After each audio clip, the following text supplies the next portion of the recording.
All right, this is where I'm at right now. There's the block, crank, pistons, and camera still in. Here's both the heads. Been doing a bit of inspecting. Obviously, they're burning a bit of oil. Overall, heads are in pretty good shape so far. I haven't found any damage or anything like that. Pretty normal. Pretty normal, dirty wear and tear and soot, carbon buildup. Valves look good. I don't see any issues with the valves so far. I mean, obviously you have to check the valve seats, but right now I have the valves in still. So it turns out I think I am doing a rebuild on this. I don't know exactly how big of an overhaul I'm doing, but I'm definitely doing it. So right now I just have one piston out. I'm gonna do a time lapse right now of just tearing out the rest of the parts.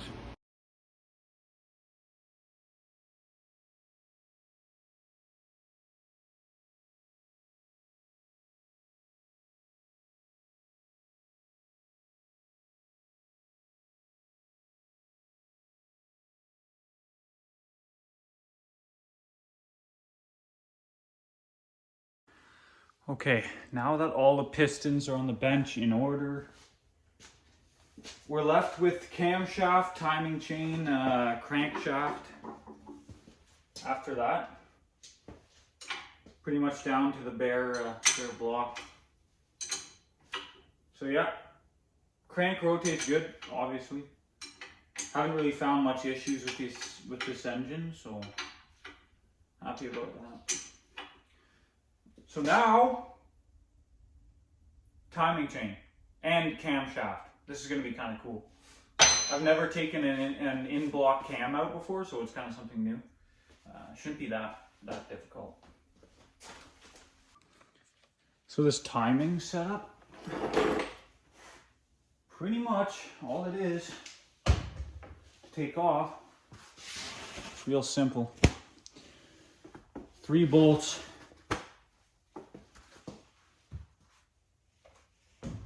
Should take the whole thing off.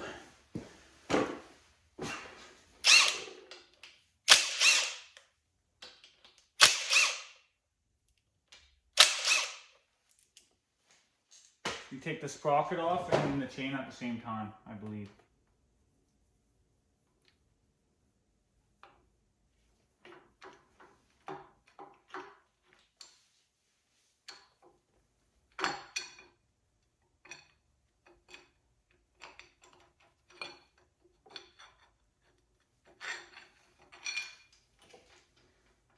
Timing gear. Here's a sprocket for the crankshaft. That's your timing chain.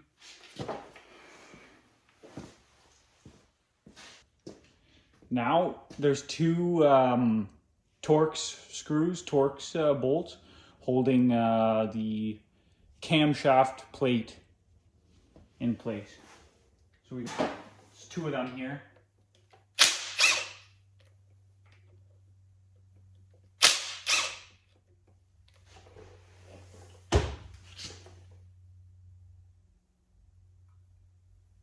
Plate comes off.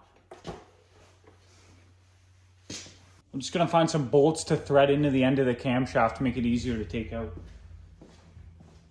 Should be fine. So, from what I've seen, this is how you remove it.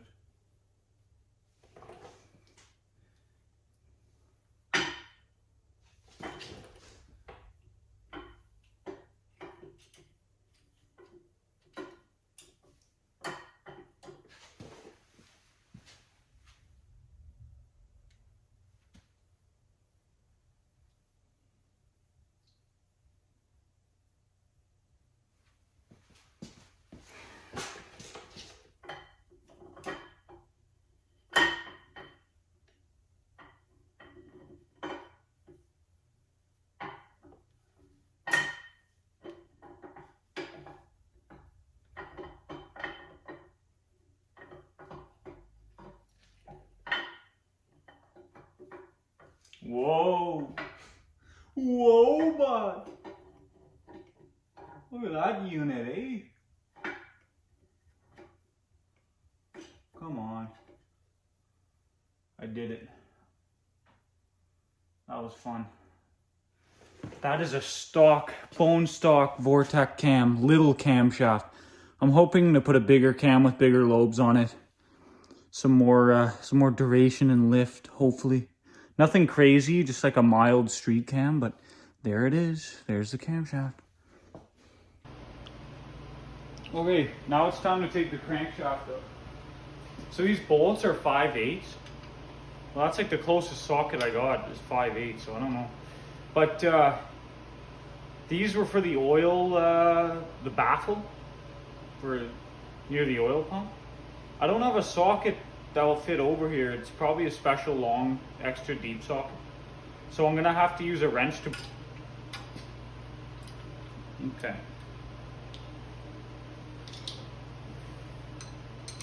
Let's see if this works.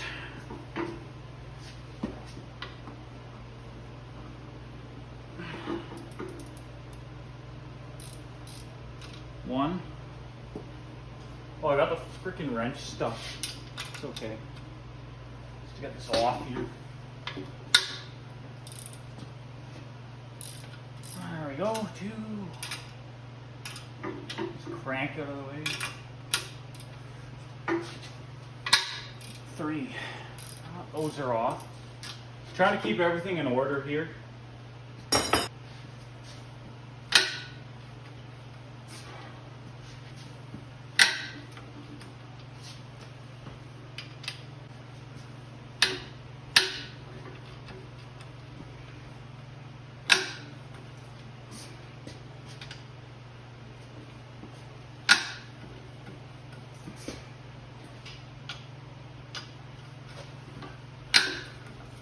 Now that they're all loose,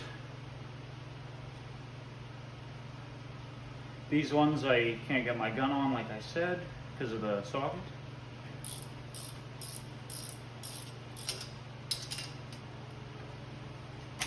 Take the rest of these off.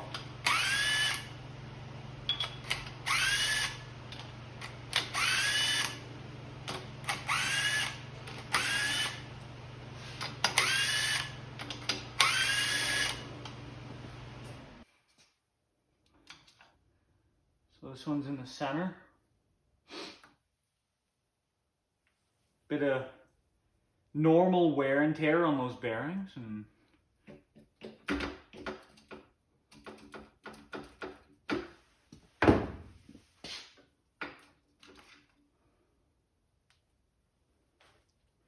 there's your thrust washer bearing. It's got the thrust sides on it for the crankshaft end plate.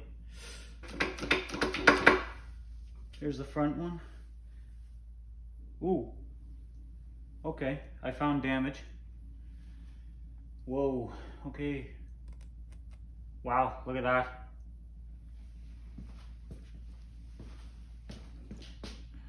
Look at that. That's pretty bad, actually.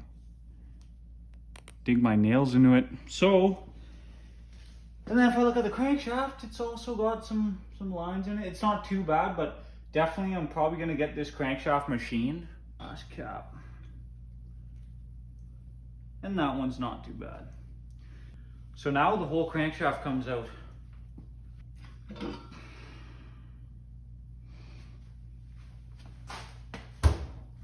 Luckily it stands upright. You always want to stand your crankshaft upright on a table, because if you leave it on its side too long, it actually bends over time from sitting outside of the engine, which is really weird. Cylinders are in great shape. All right, that's it for today. I'm gonna have to inspect everything and see where we're at, see what I end up doing if I want to rebuild this still. But yeah, thanks for tuning in.